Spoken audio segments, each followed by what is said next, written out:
আজ সকাল থেকে এই যে হাই ভোল্টেজ বৈঠক রয়েছে ডিজিএমও, সেই বৈঠকের দিকে আমরা প্রত্যেকে নজর রাখছি।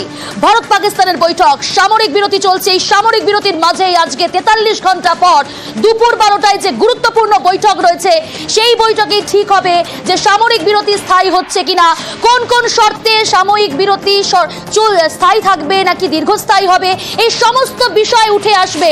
এবং এরই মাঝে আমরা যখন দেখেছি যে সামরিক বিরতি ঘোষণা হওয়ার 3 ঘন্টার মধ্যেই পাকিস্তান লঙ্ঘন করেছিল সেই চুক্তি, যদিও গতকাল রাত থেকে কিন্তু আমরা দেখছি যে একেবারে কোনো রকম কোনো জায়গায় শেলিং এর খবর আমরা পাইনি, কিন্তু জম্মুতে, মূলত জম্মু, রাজৌরি, এই সমস্ত জায়গাতে আমরা দেখেছি যে গত পরশু অর্থাৎ শনিবার রাতে ওই যে 3 ঘন্টার মধ্যে সামরিক বিরতির চুক্তি লঙ্ঘন করেছে পাকিস্তান, তারপরে টানা 2 ঘন্টা দফায় দফায় যেভাবে অ্যাটাক করার চেষ্টা হয়েছে পাকিস্তানের তরফ থেকে, যদিও সেই চেষ্টা সম্পূর্ণ ব্যর্থ করেছে ভারতীয় সেনা। এবং গতকাল সন্ধ্যেবেলায় ভারতীয় সেনাবাহিনীর তরফ থেকে যে প্রেস কনফারেন্স করা হয়, সেখানে স্পষ্টভাবে জানিয়ে দেওয়া হয় যে কিভাবে মোকাবিলা করা হয়েছে আর কিভাবে হামলা চালিয়েছে ভারতীয় সেনারা, প্রত্যাঘাত করেছে পাকিস্তানকে। কারণ পাকিস্তান যেভাবে হামলা করেছে তার পাল্টা দিয়েছে ভারতীয় সেনা, সেই সমস্ত কিছু কিন্তু স্পষ্ট করা হয়েছে। তবে আজকে এই গুরুত্বপূর্ণ বৈঠক জানার চেষ্টা করবো, নয়াদিল্লি থেকে সরাসরি রয়েছে আবির আমার সঙ্গে। আবির, আজকে দুপুর 12টায় অত্যন্ত গুরুত্বপূর্ণ যে বৈঠক ভারত পাকিস্তানের, সেই বৈঠকে কি হতে চলেছে আবির?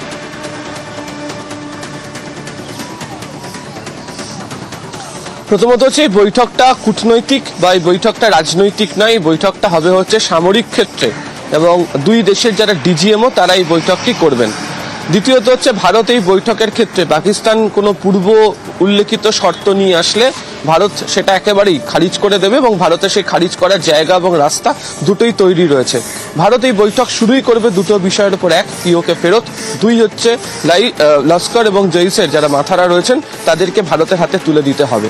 তৃতীয়ত ভারত বুঝিয়ে দেবে এই বৈঠকের ক্ষেত্রে যে পাকিস্তান তারা সংঘর্ষ বিরতির কথা নিজেরা জানিয়েছিল, পরে সেটাই তারা লঙ্ঘন করেছে।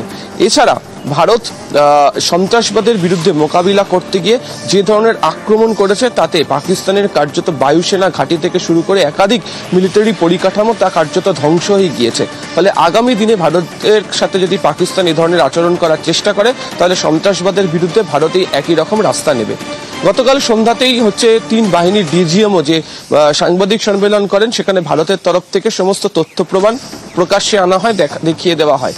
দ্বিতীয়ত হচ্ছে সেখানে পরিষ্কার করে উল্লেখ করে দেওয়া হয়েছিল যে কোনো ধরনের সন্ত্রাসবাদী আসলে যুদ্ধ, ভারতের কাছে যুদ্ধটা কোনো চয়েস ছিল না, কিন্তু পাকিস্তান যে আচরণ শুরু করেছিল তার পরিপ্রেক্ষিতেই ভারতকে এই ধরনের আক্রমণের রাস্তাতে যেতে হয়েছে এবং আগামী দিনে সেই আক্রমণের রাস্তাতে ভারত যাওয়ার জন্য যে সর্বোচ্চ রকমের সমস্ত ধরনের প্রস্তুতি তৈরি করে রেখেছে তারা সেটা বুঝিয়ে দিয়েছে।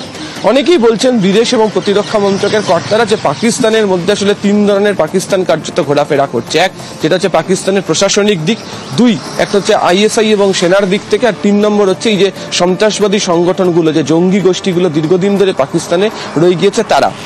অতীতেও দেখতে পাওয়া গিয়েছে এই ধরনের কোনো সংঘর্ষ বিরতির কথা বলে পাকিস্তান তা বারবার ধরে ভঙ্গ করেছে, এটাকে বজায় রাখতে পারেনি। তো বর্তমান অবস্থাতে দাঁড়িয়ে ভারত মনে করছে এটা হচ্ছে উপযুক্ত সময় জবাব দেওয়ার জন্য।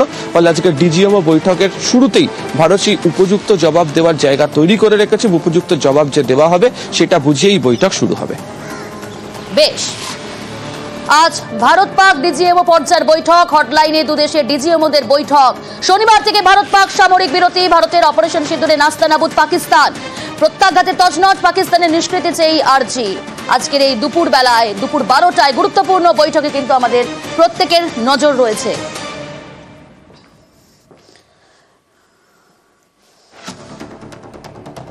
আমরা পেয়ে গিয়েছি অবসরপ্রাপ্ত সেনাকর্তা কর্নেল রাজেন্দ্র ভাদুরীকে। Colonel Bhaduri, good morning. আজকে আমাদের প্রত্যেকের নজর রয়েছে ভারত পাকিস্তানের এই বৈঠকের দিকে, হটলাইনে সিজিএমও স্তরের যে বৈঠক, এটা কোনো কূটনৈতিক, এটা কোনো রাজনৈতিক স্তরের বৈঠক নয়, একেবারে সামরিক পর্যায়ের বৈঠক, 2 দেশের সিজিএমওর বৈঠক। কি হতে চলেছে, কোন কোন বিষয়ে আলোচনা হবে আজকের এই বৈঠকে, কি মনে হচ্ছে আপনার?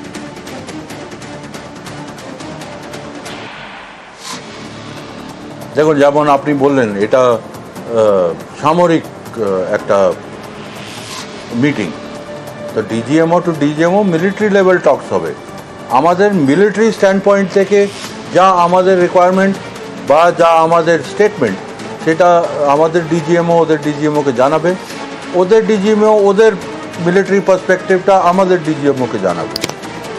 এখন এই মুহূর্তে কোনো মিলিটারি লেভেলের কাছে কোনো চুক্তি করার বা কোনো লং টার্ম মানে কোলাবোরেশন করার বা ট্রিটি করার পজিশনে নেই।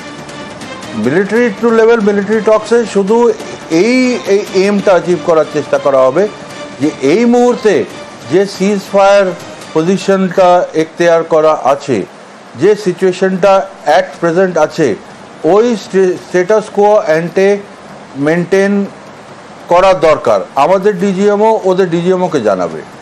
এখন ওনাস হচ্ছে ওদের ডিজিএমওর ওপরে টু কনভে টু ওদের আর্মি হেডকোয়ার্টার্স আর পলিটিক্যাল এস্টাবলিশমেন্ট কি বাবা ইন্ডিয়ার তরফ থেকে মিলিটারিলি এই বলা হয়েছে, এখন আপনারা ডিসাইড করুন কিভাবে মানে ওরা কিভাবে ওটার প্রতিক্রিয়া করবে বা কিভাবে রিয়াক্ট করবে সেটা ওদের ওপর।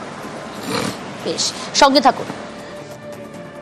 একদিকে পাকিস্তানকে চরম হুঁশিয়ারি ভারতের, সামরিক বিরতির পর হামলা হলে রেয়াত নয়, পাকিস্তানকে রেয়াত করবে না ভারত, পাক সেনাকে হুঁশিয়ারি ভারতীয় সেনা।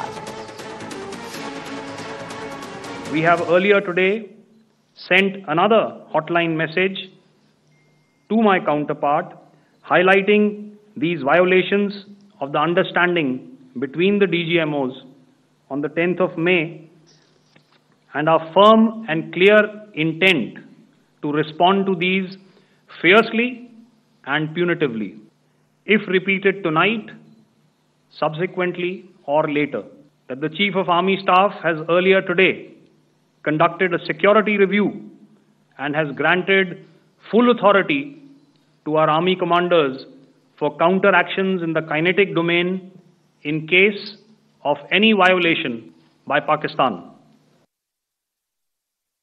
But unfortunately, we had a violation starting at approximately 1900 hours last night. We've sent a communique to the Pakistan Military Operations Directorate, and we will await as to what happens tonight. We have quantitative and qualitative edge to deliver a massive blow to our adversary. This time, if Pakistan dare take any action, and Pakistan knows it, what we are going to do. So our aim is to maintain peace and tell our adversary that you do this and the response will be bloody. একেবারে স্পষ্ট বার্তা, পাকিস্তান যদি আর further হামলা করে তাহলে কোনোভাবে রেয়াত নয়। আমাদের সঙ্গে রয়েছেন কর্নেল ভাদুরী। কর্নেল ভাদুরী, কোনো রকম কোনো সমঝোতা নয়। আজকের বৈঠকের আগে গতকাল সন্ধ্যেবেলায় সেনাবাহিনীর তরফ থেকে যে প্রেস কনফারেন্স করা হলো সেখানে একেবারে স্পষ্ট বুঝিয়ে দেওয়া হলো কোনো সমঝোতা হবে না, এবং যে আলোচনা যে শর্ত দেওয়া হয়েছে পিওকে না ফেরালে আলোচনা নয়।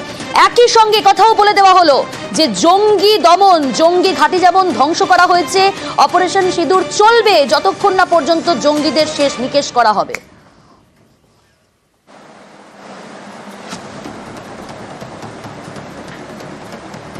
হ্যাঁ, এই তো চলবেই, কারণ অপারেশন সিঁদুর তো আর কল অফ হয়নি। তো এই সিচুয়েশনটা আপাতত অপারেশন সিঁদুরের সিজ ফায়ার সিচুয়েশন, যতক্ষণ না officially government of India announce করে যে হ্যাঁ অপারেশন সিঁদুর হ্যাজ বিন টার্মিনেটেড, ততক্ষণ অপারেশন সিঁদুর চলবে।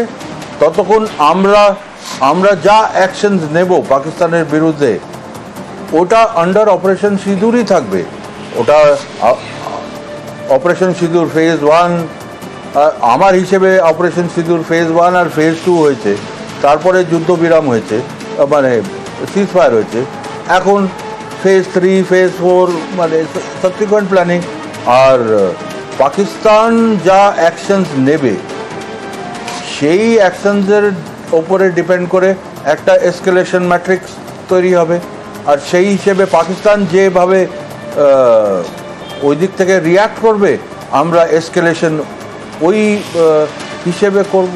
আর যেহেতু বলা হয়েছে যে পাকিস্তান যদি একটা গুলি চালায় আমরা বোমা মারবো, তো ঠিক আছে, আমরা সেইভাবেই পাকিস্তানকে জবাব দেব।